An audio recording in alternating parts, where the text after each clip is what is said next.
Hi everyone. So I have started to notice lately that I have some planty problems going on in my plant collection, and it's not affecting all of my plants, but I have noticed something similar happening on quite a few of my plants. And I have been sitting here racking my brain for the last week to 2 weeks trying to figure out what is going on, and then it finally hit me. And I am almost 100% positive at this point that I have potentially fertilizer burned a lot of the plants in my collection. So let me give you a little bit of backstory here. As you guys know, I have been trying to be a bit more frugal since losing my day job earlier this year. So I ran out of the fertilizer, the liquid fertilizer that I normally use to fertilize all of my plants, and I was gonna order some more, but then I remembered I still had some of a different type of liquid fertilizer that I hadn't completely used up yet, and I was like, well, I'll just use that. No. That is where I first went wrong, you guys. I am almost 100% positive. But of course, me being me, I immediately started researching to see if I could confirm my fears. And turns out I did. I'm almost 99.9% positive at this point in time. Fertilizer burned by accident my plants, some of my plants, using that old fertilizer. So we are going to be talking today, because I figured this was an excellent learning opportunity for you to not do what I did. We're going to be learning today all about fertilizer burn, signs and symptoms, what you can do to fix it, how to avoid it, all of those good fun things. But first, let's address the main question I had when I thought I might have fertilizer burned my plants, and that was, can fertilizer go bad? Like, does it actually go bad? And if it goes bad, is it harmful to your plants? So that is the first question I set out to answer. I do want to state up front that, like I said, I use a liquid fertilizer.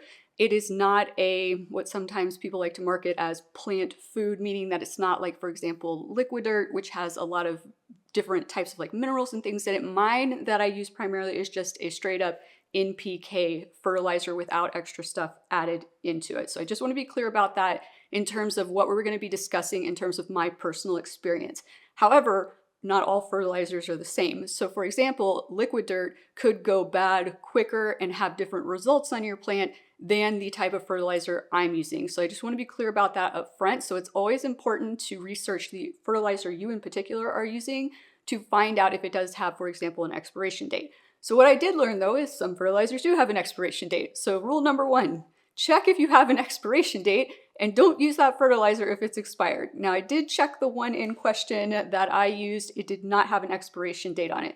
So once again, I then went further down the rabbit hole to find out, well, if it doesn't have an expiration date on it, is that because it doesn't go bad? And basically what I learned was it really doesn't go bad. It's kind of like how some like over-the-counter medications just lose potency over time. They're not going to hurt you, but they just aren't going to actually like do anything for you, if that makes sense. So it's going to become weaker, it's going to become less effective. So you may be thinking now, well, if it's going to become weaker and less effective, wouldn't it be less likely to harm your plants? Oh, no, no, no, no, no. And this fertilizer in question is not even that old, you guys. It's only like, well, I guess depends on your definition of old, but it's only like a few years old, maybe like 2.5 years old. But what I did finally found that explained the situation was that all of the minerals, and I should specify right now that the fertilizer in question, it is Dynagrows something foliage. I will flash it on screen for you. This particular liquid fertilizer does have added minerals in it that the other fertilizer that I normally use does not. And what happens with any fertilizer is that any kind of minerals in it will start to crystallize over time, especially depending on how you're storing your fertilizer. Like if it's stored in a slightly cooler place, it can happen more quickly. But you guys have probably seen this before if you use liquid fertilizer. Like you'll start to get crystallized parts of it, like on the cap around where you're pouring it out and stuff. It just forms into kind of crystals. Well, that can happen over time inside as well. And when that happens, you now have a more concentrated dose of fertilizer. So even though overall inside of the bottle, the fertilizer could have gotten weaker, you're potentially going to have pockets that are stronger because if you pour it out and some of those crystallized parts get in there, they're way more concentrated. And since I hadn't used this fertilizer in a long time, I'm pretty sure that's what happened. I had these concentrated pockets of crystals in there and they got into the water when I was mixing it. and it was stronger than I thought it was going to be. This also would explain why it has not caused a problem on all of my plants. I think what happened was the first time I reused it, probably those first plants I watered got that heavier dose. And then as I kept using it, I probably cleared out a lot of that crystallization. And so then the subsequent waterings that I did when I was refilling my watering jug and adding more fertilizer were weaker and not as concentrated, which is a good thing because I would not be happy if I was dealing with this on every single plant in my plant collection. And I am pretty certain that every single plant in my collection and the import plants all got watered with this fertilizer at some point. But once again, it's just the ones that I used it on first that seem to be having the issue. So what exactly is fertilizer burn? Like, what is happening when we say fertilizer burn? I think a lot of us know what the signs and symptoms are, and we are going to go examine them firsthand here in a bit on my plants. But I kind of wanted to explain to you guys what is happening in this situation first, because I don't necessarily think a lot of people understand it. And the word burn, I think, really confuses people. It honestly, in my personal opinion, it doesn't really make sense either, but that is what we call it. Okay, so when we have fertilizer burn, and it can happen several ways, you guys. You can either have a situation like me where you accidentally used too much fertilizer in one application. That can cause fertilizer burn. But even if you're applying the correct amount in a given application, if you do too many waterings, for example, with fertilizer, even if it's the right amount mixed into the water, if you do it too frequently together, that can also cause fertilizer burn. So basically what happens in fertilizer burn is that your plants can only take up so much of the fertilizer before they just can't take up anymore. And when they can't absorb through the roots all of those minerals and everything in that fertilizer, what happens is all of that stuff just sits in the soil around the roots.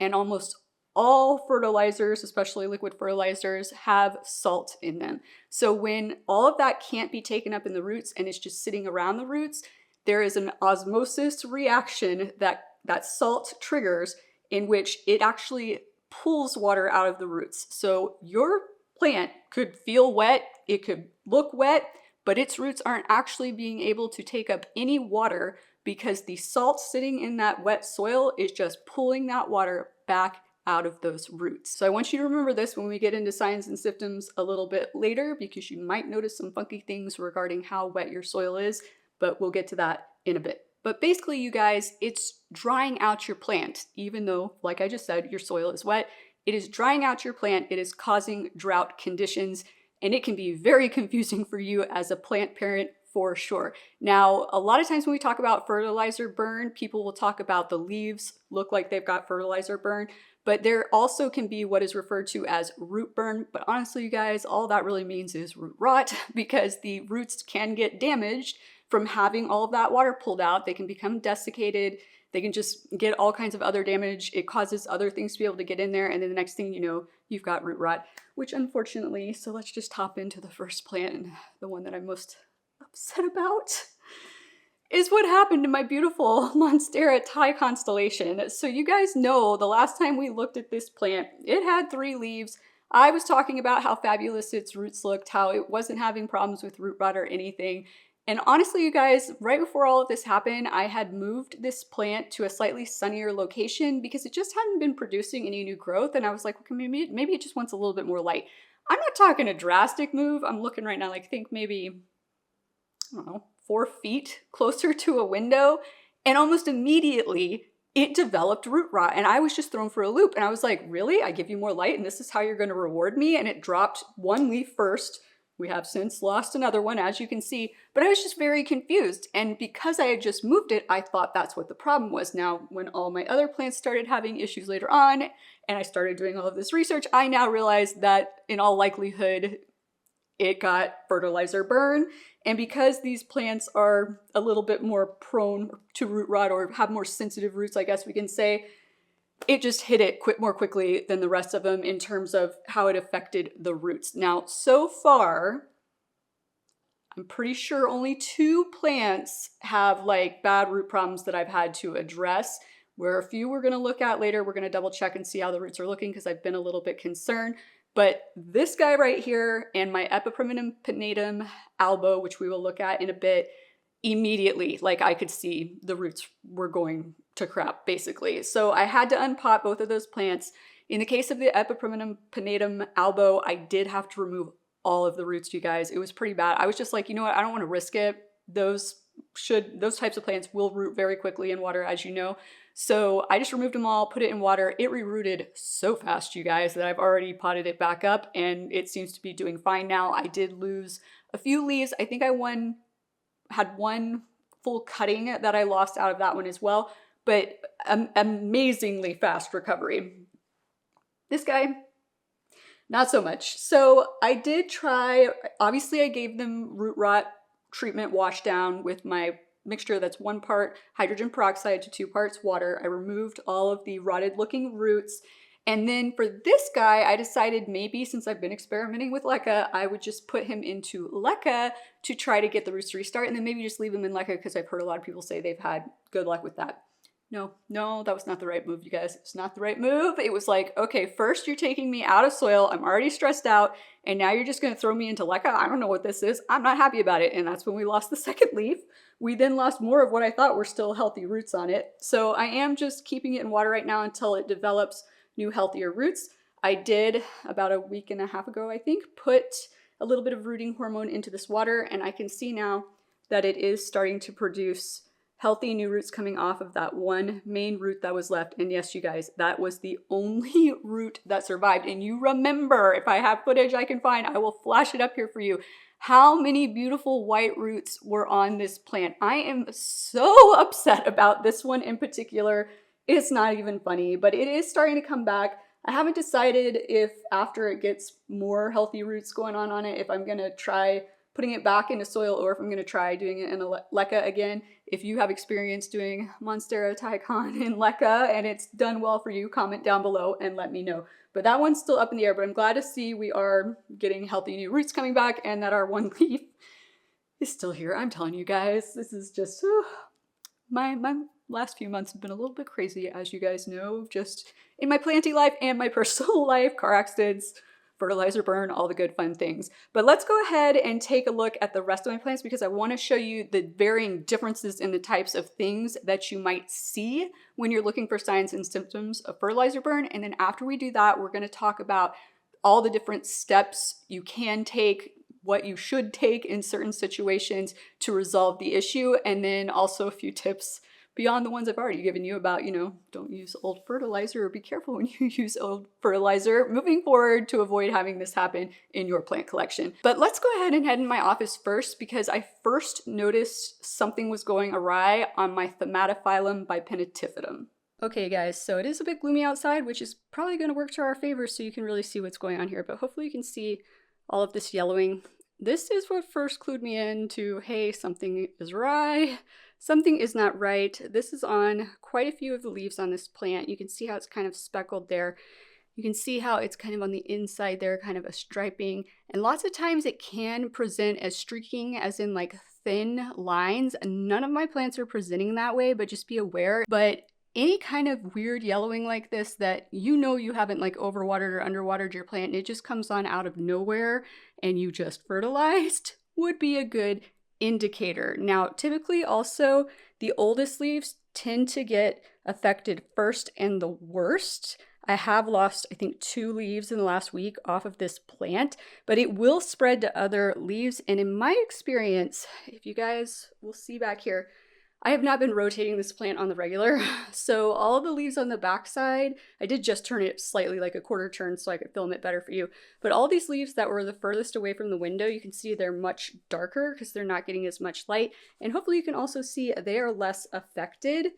This one, I think, is the only one that has a little bit of that going on it. And it was you can see probably it's like the tallest one. So it was getting the most light when I had it rotated a little bit more this direction than the others. I think that's just related to the fact that that's extra stress. They're probably also trying to use the water more than the back leaves because they need it more because they're getting more light. So that is likely why the side facing the window in this instance, and remember this is a north facing window, so the back side of this plant, when I don't rotate it, really does not get a lot of light. But that's why you're seeing this like affecting more of the leaves that are facing the window than the older leaves. However, though, I am not crazy worried about this plant yet. I say yet, I mean, I want to say I'm not crazy worried about it, but I'm going to keep an eye on it because that's just what I'm going to have to do. But I'm not super worried because I am still getting new growth, and look at this beautiful big new leaf that unfurled this week. So obviously it's not exhibiting stunted growth, which is another thing you can look for in your plants. So I don't think it has it too bad off. I think we are just potentially going to lose a few more leaves, or I might just remove them if they start to look absolutely horrible. But this is a really good example, especially on a large leafed plant, because sometimes large leaf plants can, like, in my personal experience, throw us for a bigger loop when we see weird things happening as to what's going on. And you guys, I hate to break it to you, but a lot of what I'm going to show you today also is something you might experience if you are overwatering. Maybe some of it if you're underwatering, but more commonly with overwatering. So you just got to use your best judgment about, like, well, when was the last time I watered this plant? Am I sure I didn't accidentally overwater it? And once again, if you're sure and you did fertilize it the last time that you watered it, then it's a good chance it's fertilizer burn. I just noticed we have another new leaf unfurling here. So once again, that makes me slightly less concerned about this plant bouncing back, and we will once again cover what to do if you're worried it's not going to bounce back in a bit. But let's go look at our next plant. Okay, so I want to look here at my Rhaphidophora tetrasperma next, because this was the second plant I noticed it on. Honestly, the larger leaf plants are the ones that caught my eye the first because it was more noticeable, but you guys can see, like, these leaves are looking a little bit chlorotic. They're just not as green. They're starting to turn yellow. We do have a very bright yellow one down there. But one of the first things I noticed was just the leaves don't look the right color. They were starting to look pale, and then I started getting this on a lot of the leaves, and I have lost a lot of leaves on this, you guys. But this, once again, this is a good indicator of overwatering. If I hadn't been fertilizing recently, like, or let's say if one of you hadn't been fertilizing recently, if you reached out to me and you showed me this, you said, I don't know what's wrong with my plant, and you said, I haven't fertilized in like a month and a half, I would immediately go to, you've overwatered this plant. But I know for a fact I haven't been overwatering this plant. It has been getting completely dry in between waterings. So that's a good indicator to me that this is something else going on. And like I said, how the salts build up in the soil, these salts also have a tendency to build up in the plant tissue as well. And plants, when they have excess minerals and salt, try to expel them through the tips of the leaves, which is why the tips of the leaves start to look brown. And as you can see, it has that tinge of yellow behind it. That is another really strong indicator of fertilizer burn if you're certain you haven't been overwatering and you recently fertilized the plant. You guys, I'm just so sad about this. I did chop it again recently because it had gotten really tall, but we've lost, because of this, I think almost all the leaves. Hopefully you guys can see on this vine, which was the main vine from my original plant. That is the one I just chopped too. This is like the only leaf up here that is like left. Like, hopefully you guys can see that. It's just horrible. And then the other vine, let me see, where is it? Maybe it's on the back side of the plant. Okay, maybe the other vine's not as bad as I thought it was. I thought the other vine that I had cut before was also the one that was losing a bunch of leaves, but I think it's okay because it looks like it's this vine. I mean, it might not be okay because if we lose this leaf, we lose this leaf, then and we're gonna lose this. Okay, so maybe this vine is about to look a little bit bald too. But you can see down here, like, well, I take that back. I was gonna say we're doing okay, but right here is getting yellow on this vine, which is finally grown out some. I need to attach it to the pole. But yeah, I mean, some of the stuff's not as bad. Like in the back, it's not quite as bad. This one's like doing okay, but yeah, and this was the side that was getting most of the light. So once again, those tend to be more affected more quickly and severely in the oldest leaves, of course. So the leaves that I've already removed off of this were about 3 or 4 of them from down here on the bottom. And then I think 1 or 2 of them a little bit higher up that were doing this number and then eventually went completely yellow. But let me set you guys down and I want to check and see what the roots are looking like. Okay, so I went ahead and flipped the pot over so I could set it on here so you guys can see. So like I was saying, the roots can't absorb the water as well because the salts in the soil are pulling water out of the roots while they're trying to collect the water out of the soil. So the soil tends to stay wetter longer. So normally I have to water this plant approximately every 7 days. Hopefully you guys can see it's pretty wet in there. That's still pretty dark. It's been 10 days. So that is another good indicator to me that something is awry, and at least the roots still look good though, you guys. There's not like what looks like root rot going on or anything. They still look healthy. So that's going to come into play when we talk here in a bit about how to treat this. But right now, like, that makes me happy and hopeful. I'm just not happy about this at all. But once again, I mean, I'm just learning a lesson the hard way, I guess. But eventually I'll get them all to bounce back and back in better shape. But let's go look at our next plant. All right, you guys, so this is another one that really upset me because you know how much I love my Splendid. Oh, I already lost one leaf in this process, the very oldest one, but look at this second oldest one. It's horrible, horrible. So this is another thing that can happen is it can get very splotchy. It's kind of like how, and this one's gone way more yellow in the last day, but imagine if it still had a lot of this green splotched in it. It's similar to what we saw on the Thaumatophyllum bipennatividum, but not quite. And on smaller leaf plants, you can see this where it gets that splotchy, speckled, like molted look to it, and then it will start to really wilt. The leaf will really start to wilt. And that is another very good sign and indicator of that you may have fertilizer burn going on. Now, I'm not going to try to pick this one up right now just because it's hard with it on this pole, but I did check the roots earlier. The roots are looking okay on this one. So once again, I'm hopeful that we will be all right. You can see there's a little bit of that stuff going on the tips like I talked about, but in general, most of the newer leaves still look pretty good. So I'm hopeful we can make a comeback. Just a reminder, Theo ripped this one a while back. But all in all, I mean, it could be worse. I'm just not happy about the situation. I'm going to grab, there's the Epipremnum pinnatum albo that we were talking about. So let me grab that and get us some better lighting. Okay, so I think this lighting is a little bit better, but you can see here we are looking better since I put this in water, removed once again all of the roots. You have this one kind of vine here that has no leaves, but it looks like it might be getting ready to push something on the end there. Same thing with that one behind it, but all in all, it's better than it was. We do have some new growth going on over here that is looking fabulous. But yeah, like I said, you guys, it restarted in water super fast, and then I just recently like potted it up. And I mean, look at this. There's already like a ton of roots growing around in there. I couldn't believe like how quickly it took back off again. And they look super healthy. So once again, we will get into treatment for this in a bit, but if you do have to restart it in water, you can bring the plant back. So try, as usual, just to remain calm, don't panic, and don't make panic decisions. The only reason I removed all the roots once again on this one is because, I mean, they were so rotted, you guys, so rotted, like to the same level as the Monstera Thai Constellation, but super happy that we are already staging a beautiful comeback. So let me go set this guy back and we will move on. Okay, not an affected plant, but I just wanted to point out by some miracle, hardly any of the Calathea or prayer plant family plants I own were affected by this. I don't know if I just didn't water any of them in that first batch that was like over concentrated or what, but I got lucky if that's the case. I will, however, say that I think the leaf issues I was having with Freddie, which we talked about, I don't even remember what video it was now that we talked about it, but it wasn't too long ago, about how he was still flowering nonstop and losing a bunch of leaves. Let me take our exposure down a little bit. This seems a tad bit blown out. There we go. So he did lose a lot of leaves, as you can see, but he is now pumping out a ton of new growth.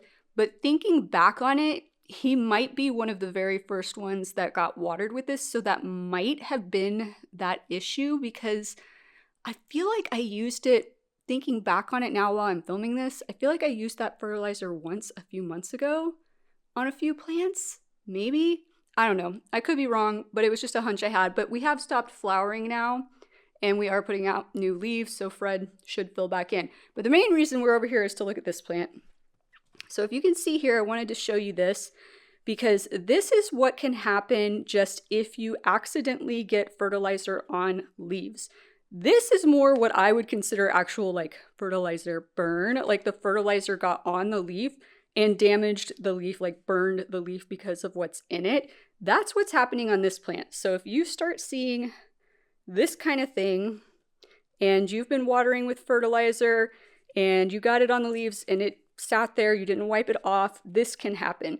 So that's less of a concern if you're seeing that than what we're talking about on these other plants, because this is like actually cosmetic, happened on the surface of the leaf. It's not being caused by too much fertilizer that's gotten in the soil. So I just wanted to take a moment to point that out. But let's go ahead and see who else we have to look at. Actually, you guys, I almost forgot about my Peperomia prostrata, aka string of turtles over here. So in my recent fall favorites video when I featured this plant, I mentioned there was some yellowing leaves going on, and I had said that I had underwatered her once, maybe twice, and that some of that was from that. But then I hinted that it was also from something else, and that something else was the fertilizer burn. Once again, not as bad on her as it could have been. And it's harder to tell on plants like this, like because they're tiny leaves, you're just going to start to see yellowing leaves, or the leaves are going to start to look chlorotic, meaning that they're just going to look paler. They aren't going to look the nice shade of green that we're used to seeing like here. And sometimes that can just be natural, right? But if you're starting to see it a lot out of nowhere and you know you haven't underwatered or overwatered and you just fertilized, that would be a good indicator that perhaps you have some fertilizer burn going on. But I think we only have a few more plants to look at. Let's head to the dining room. Okay, so I hate to say it, and I could be wrong about this. Ginger here, called Ginger because she's commonly referred to as a tricolor ginger plant, but scientifically, just a reminder, Stromanthe triostar. There is a possibility that ginger is having some of this yellowing you're seeing on these leaves because ginger probably needs to be repotted. She has gotten so big and full, and I have not repotted her in like, I don't even know, you guys. I'll have to double check. I feel like it's been almost 2 years. So it could be that she's just displaying symptoms of killing off old leaves because she is so packed in there. But I'm worried that this might be also related to the fertilizer burn issue. Not 100% positive. I need to slip her out of the pot and see how she is looking. But that is going to be a giant project. But you can see here too, this is the other thing that concerns me, is it seems to be the leaves that are closest to the window that are having the issue. So that also just makes me nervous. I don't know. I really hope that's not what is going on with her. But other than that, she's still pumping out a ton of new growth. You can see like new leaf there. Oops. Let's focus. New leaf here. Lots of new growth. So that makes me a little bit less concerned about it, but I don't like seeing those older yellowing leaves. So I don't know. I got a lot of plants that I probably should have repotted this year that I didn't, you guys. We might be having a repotathon video here in the near future, which might also include checking on ginger. But I think she's the last plant we had to look at. Oh, nope, I take that back. I just looked up above me. 1 second. All right, guys, I almost forgot about another epiprimnum that was affected. This is my Cebu Blue. So as you can see, we've got the yellowing of the leaves going on here. See down here, if you can see how it's kind of in between the veining. So that's similar to what we saw in the Thaumatophyllum in the office. It just looks different on a smaller leaf plant, but hopefully you guys can see that kind of yellowing, and it's just like paling in places. Like it's just, looks like we might lose some leaves over here possibly. Just yellowing, like, ugh, it's just not good, you guys. But then it also does have some of that spotting that we were talking about earlier, if the camera will focus. So you can see those yellow spots there. Once again, all of very good indicators of potentially having fertilizer burn. I'm gonna take it out and we'll check the roots in a second, but I do wanna point out one other thing, and I don't really have an example of this on any of my plants, thankfully, because that would probably just mean it was even worse than I thought. But I'll try and find an example to flash up on screen for you guys. But if you can see here, my soil still looks okay on top. But another sign that you've got fertilizer burn could be the buildup of salts on the top of the soil, which will make it look very powdery and white on top of the soil. So definitely if you're seeing any of these symptoms we're looking at right now, and you have like what looks white and dusty on top of your soil, assuming it's not actually mold, which some mold can look white and dusty, but you'll understand when I show you an example of the picture. Like if you're seeing that in conjunction with this kind of thing, then definitely there's a good chance it's fertilizer burn. But let me set y'all down and get this plant out so we can look at the roots. All right, you guys, this one has me more concerned than, for example, the Rhaphidophora that we were looking at. Now we do still see some healthy white growth there on the very end, so that's promising. But also, you guys, I just repotted this back in March, like took it up to a larger pot, and look at how like root bound in the bottom it is. Like, that's crazy. Like, it almost makes me feel like it needs to be repotted again, but they're getting so tight up in there that I'm kind of worried that with the issue with the fertilizer burn, that, I don't know, they're going to be oxygen deprived even more because they're so bound up together. There are some like darker looking spots, like right there, although I'm not sure. That might be a piece of bark in there. I don't know. This one makes me a little bit more nervous, you guys. And as you can see, it is pretty dry. It is going to need to be watered probably tomorrow, and that will be another good opportunity for me to flush it out. So the good news is it's not staying wet an excessive number of days longer, maybe like 2 days or 3 days. Definitely less than what I'm seeing on the Raphidophora we were looking at, but I don't know. I'm just slightly more worried. Look at that. Like, they're a little bit darker. And because of what happened with the Epiprimnum pinnatum albo, I don't know, this one just makes me nervous. If I do that repotathon video, we might take this one out and just get it cleaned up and repot it back up. I don't know. This one's making me more nervous than any of the other ones we've looked at, but we'll see. We'll make that decision in the future. Okay, so now that we've taken a look at all the plants and you guys have a better idea of like signs and symptoms that can help you figure out if you have potentially fertilizer burn on a plant, let's talk about what we do next to try to resolve the issue. Now, I already mentioned that if the roots have started to go bad, basically in that situation, you're going to need to unpot the plant, clean everything off, flush those roots off, remove any roots that are bad. If you still have a decent amount of roots left on that plant, you can pot it directly back up into new fresh soil and you should be okay. But if you have a situation like I did on some of my plants, you may need to restart them in water first till you get more roots and then pot them back up. Now, if it doesn't look like it's affected the roots, you can still unpot it, completely remove all the substrate, flush the roots, and give it new soil for sure. But sometimes you don't necessarily need to do that. If it's not a severe case, if the majority of the foliage isn't being affected and you know those roots are still healthy, what you can just do is just stop fertilizing for a while and just make sure every time you're watering that plant, you are fully like rinsing, flushing out that soil as much as possible, get as much water run through there to try to push out the excess minerals and salt out of that soil.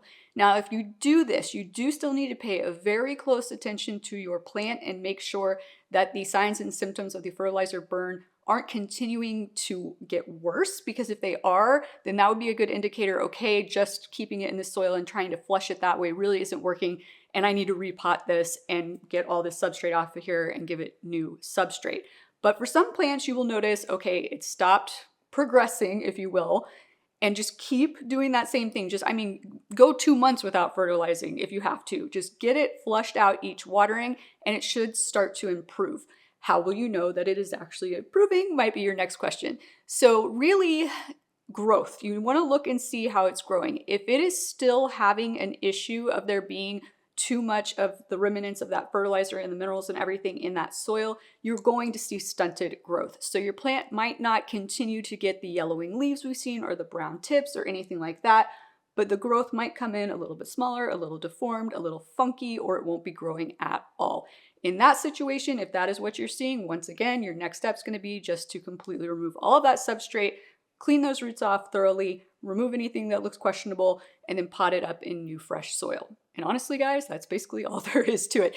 Those are really your only options for treating this problem. So let's move on and let's talk about how do we prevent this in the first place, beyond the advice I've already given you of making sure that you check for expiration dates on your fertilizers. Make sure that if they are older, that maybe you back off the amount you're doing because it might have that concentration buildup of those crystallized minerals in it. But in general, we also just want to make sure that we're being very cautious about how much fertilizer we are putting in at any given time. If you are ever just, super worried that you're not getting it right, you can also just back off the amount of fertilizer you're putting in the water. Some people, I hear them refer to this as like you fertilize weekly, like not like every week, but weak, like not strong, right? So you can do like half as much, quarter as much, whatever makes you comfortable of what it says on the bottle, the package, whatnot. And that way you can make sure that you're not accidentally like giving too strong of a dose.